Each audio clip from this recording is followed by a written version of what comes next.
But we're going to begin with the midterms. A lot of people think the country's going in the wrong direction. We're at a crossroads now with 4 days to go until Election Day. You got a foggy picture there of the Capitol, and the outlook in terms of who's up, who's down, foggy as well. Ed O'Keefe and Robert Costa have been on the campaign trail for us, covering races that could determine who controls the House and the Senate. We're going to begin with Bob, who spoke with Democrat John Fetterman in Pennsylvania.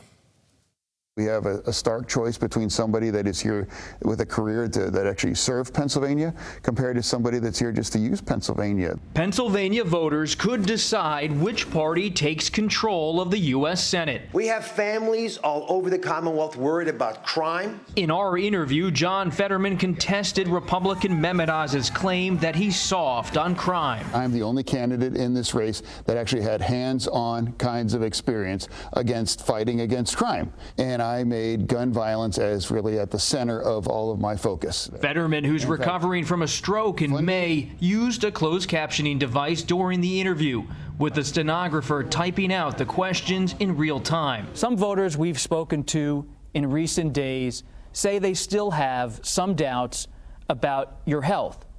What would you say to them to convince them otherwise? I would say we have shown more and shared more kinds of medical evaluation, more than virtually anyone, unless you're running for the president. And it's also been a challenge for my family as well, too. Like most Democrats running this cycle, Fetterman has had to contend with voters dismayed by the high cost of living. What do you say to them?